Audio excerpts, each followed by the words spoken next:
Mugabo watamanio shangu Yelamba ona ya mweshea wo Badini ujisa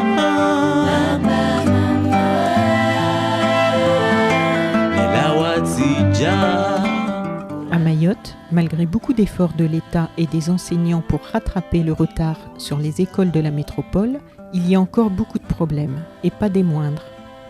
Si certains établissements sont dans des états de délabrement très avancés, les plus récents rencontrent aussi des difficultés pour accueillir leurs élèves dans des conditions décentes.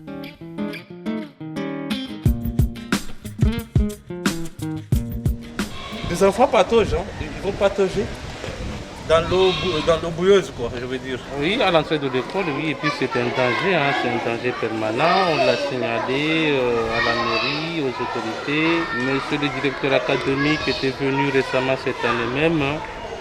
On a tout visité l'école au niveau de la sécurité et de l'hygiène.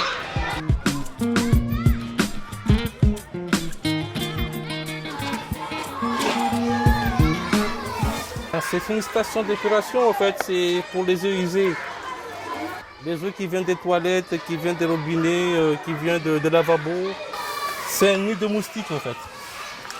Vous voyez, avec toutes les maladies qui circulent actuellement là, comme le chikungunya, comme la dinde, voilà.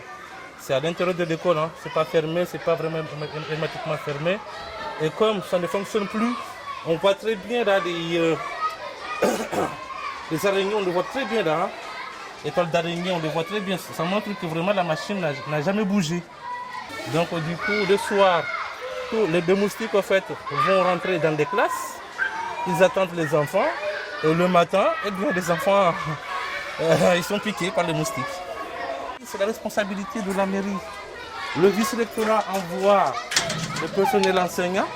Mais tout ce qui est fourniture scolaire, tout ce qui est état de lieu, c'est la mairie parce que c'est la mairie qui est propriétaire des écoles. Voilà, donc tout cela, tout ce qui est sécurité, hygiène, tout cela c'est la mairie. Alors nous avons fait pas mal de courriers, nous avons fait pas mal d'actions, ça fait déjà presque 3 ans. Et derrière tout ça, ce sont des gamins qui sont pénalisés parce que notre action commence par un retrait, un droit de retrait. Et puis après, les parents viennent constater que vraiment c'est grave. Ils appuient le mouvement des enseignants. Et bien les enfants restent 3 semaines, 4 semaines et il n'y a aucun suivi. Il n'y a aucun suivi. L'inspection fait son travail. L'inspection fait son travail. Et d'ailleurs, l'inspecteur a multiplié plusieurs réunions avec les directeurs d'école au niveau justement des états des lieux. Que ce soit au niveau des mobiliers, que ce soit au niveau des toilettes, que ce soit au niveau des salles de classe. Et en particulier, l'inspecteur avait mis l'accent sur les fournitures scolaires, c'est de l'argent public. Et elle est destinée pour justement acheter les fournitures scolaires. Et en fin de compte, quand on regarde bien les enfants à la rentrée, eh bien, ils n'ont rien, ils n'ont presque rien. Allez voir même, il y a certains enseignants qui disent, bon voilà, moi je fais une réunion avec les parents d'élèves, je vais demander aux parents d'élèves de cotiser. C'est la première fois. C'est la première fois qu'on demande aux parents de cotiser dans une république française, je veux dire. Ça ne se fait pas comme ça. Il y a un budget alloué par la préfecture et la préfecture devrait derrière suivre chaque année qu'il y ait un contrôle, un suivi. Bon, je ne sais pas le préfet aussi. Vous comprenez? C'est l'État. Oui. On va monter voir le magasin.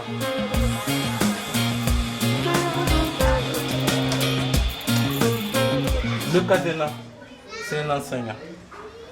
C'est un enseignant qui a acheté le cadenas pour sécuriser le magasin.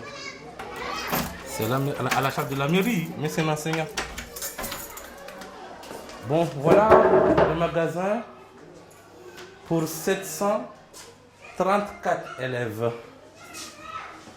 De la maternelle jusqu'en CM2. C'est vide. Il n'y a aucun papier, madame. Il y a papier A4, il n'y en a pas. Le papier A3, bon, on a stocké pour la rentrée prochaine, A3. Mais avec 27 salles de classe, qu'est-ce que je peux faire avec ça?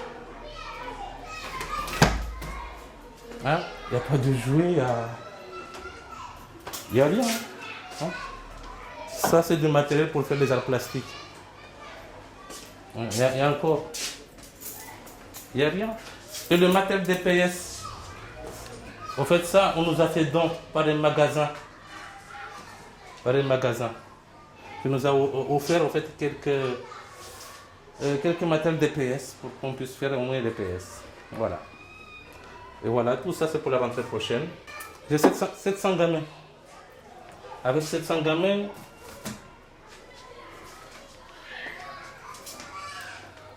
rien du tout. Voilà. Dieu merci quand même, nous avons l'Internet. Parce qu'il y a en fait, un serveur au vice-rectorat. Donc du coup, on est obligé de... Ils étaient obligés, la mairie, parce que c'est la mairie qui paye.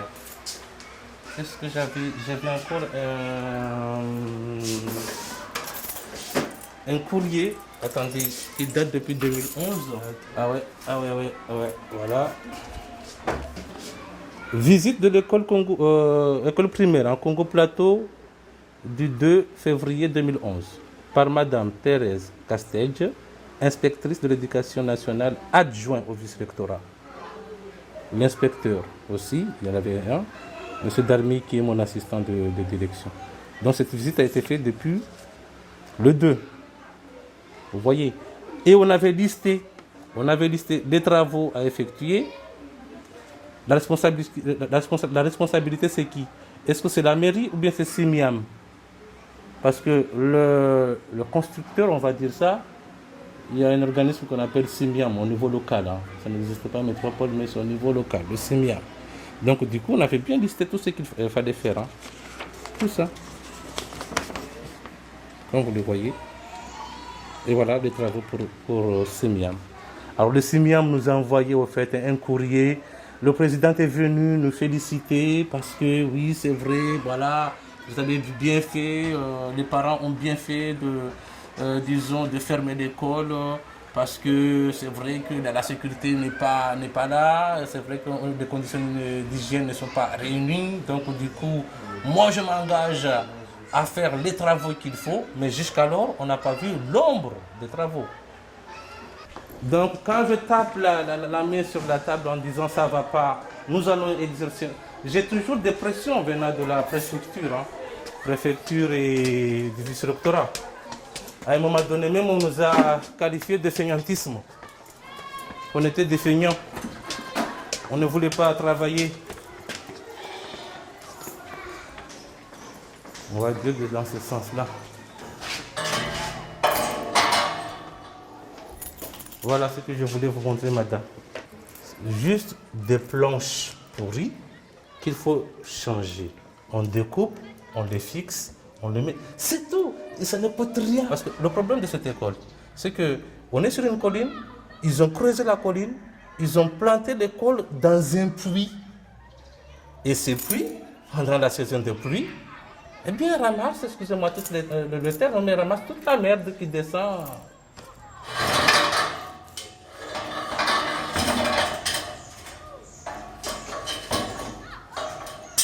Voilà, il nous reste juste quelque chose à enchaîner, mais bon. Mais là, c'est pas normal, hein. C'est pas normal. C'est pas normal. C'est vrai que là, quand même, il y a la belle vue, mais c'est pas ça ce qu'on veut. C'est d'abord la sécurité. Quand ça va pourrir, il est difficile de traverser. Hein. Au lieu de mettre une grille, je sais pas moi, une grille en fer, je sais pas. Encore une fois, j'aurais aimé quand même, je sais pas moi, mais un truc qui remonte jusqu'à là. Pour l'intimité des élèves, vous voyez ce que je veux dire? Hein, quand même, au moins, pas moi, un truc qui cacherait jusqu'à cette hauteur-là. Parce que nous, les adultes, en tant qu'enseignants, s'il y a un problème, on peut venir là regarder. Mais là, vous imaginez... Alors, ce qui a déclenché le droit de retrait et puis qui a provoqué vraiment des tonneaux au niveau de la préfecture, c'est ce mur de soutènement. Donc, l'eau, en fait, se déverse de la colline. Une fois arrivé au pied du mur, eh bien, ça a commencé à faire une poussée. Le mur était fissuré partout, on l'avait signalé à plusieurs reprises. Et puis, à un moment donné, eh bien, tout le mur est tombé. pendant la récréation. Pendant la récréation. Vous imaginez? Une infirmerie? Ici, non. Alors, porte dite de secours. Je rigole parce que, vous voyez?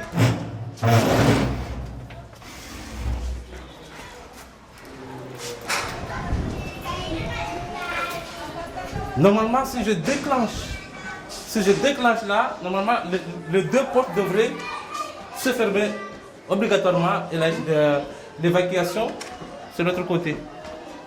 Alors maintenant, le matin, qu'est-ce que je fais le matin? Tout le matin.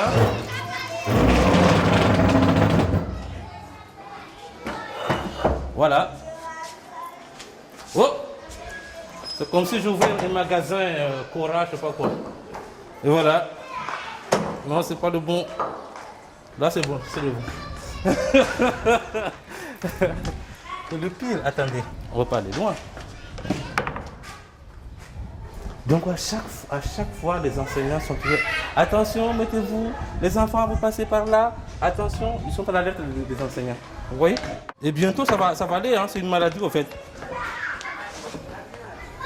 Ça va ronger, déjà, on le voit là. Voilà. Donc il suffit, prendre récréation, un gamin court en pleine vitesse. Eh bien, en fait, c'est pour évacuer l'eau de pluie. Ok, les gouttières là, c'est pour évacuer l'eau de pluie. Mais encore une fois, il suffit juste de venir le monter, le fixer comme ça. Mais ce sont des enseignants qui ont eu l'idée de le fixer juste là parce que ça va tomber à un moment donné. Alors, c'est la salle. La première salle où il y a des carreaux cassés, nos futurs maires, nos futurs députés, ils apprennent ici.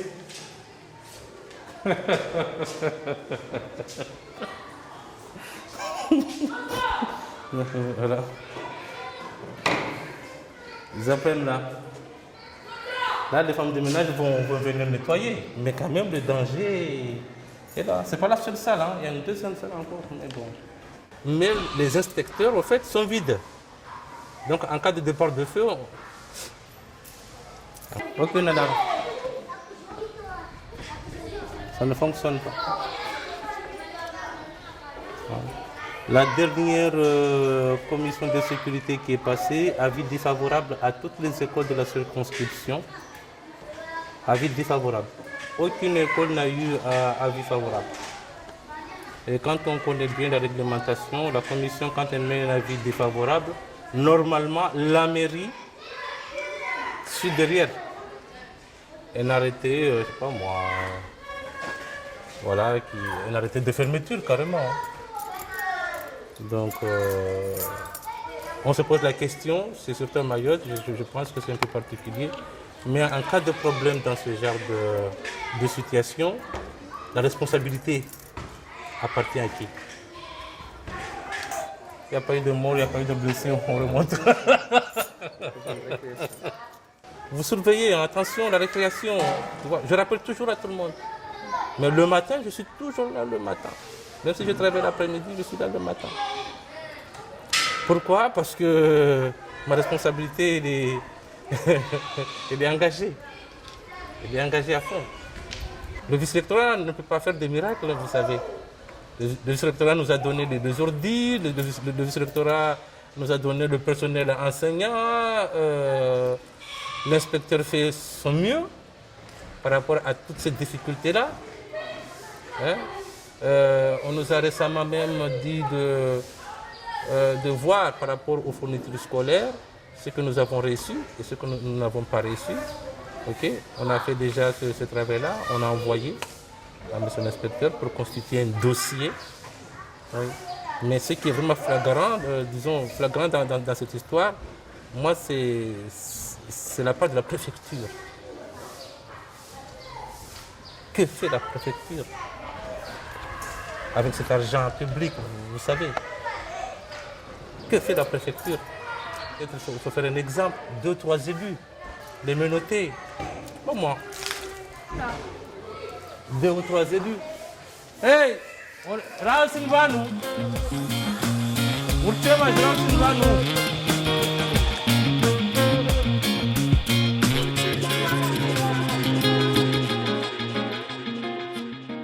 Alors, c'est la nouvelle école Kungu Maraîcher. Là, ça a commencé, c'était 26 ans. C'était 26, c'est-à-dire on avait prévu en fait 26 salles de classe, de la maternelle jusqu'en CP, comme à Congo Plateau. Mais malheureusement, comme c'est un marché à la hauteur de 5 millions d'euros, au niveau de l'offre, ça n'a pas respecté, on va dire, la réglementation en cours. Parce que le marché devrait normalement être diffusé au niveau national, voire même international. Donc du coup, l'école est restée là, parce que la justice a pris des décisions, c'est d'arrêter les travaux pour que au moins le marché puisse réapparaître encore une fois au niveau national et international. Comme ça respecte la législation en cours et on espère que peut-être d'ici dans 2 ans, ça va se faire, peut-être dans 2 ans. Le danger, c'est les gamins parce que vous voyez, il y a pas mal de morceaux de fer pointus. On peut descendre même aller voir juste à...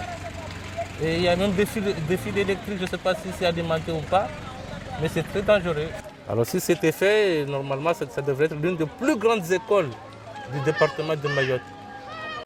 Vous voyez là, tout ça là, même les fers sont là. En attente de construction. Voilà. Bon, je rigole, mais au fond de moi, parce que j'habite juste à quelques mètres de là, au fond de moi, franchement, c'est une histoire amère, difficile à avaler.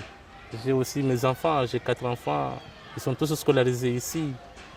Donc c'est vraiment, disons, une mauvaise image par rapport à ce qui se passe aujourd'hui.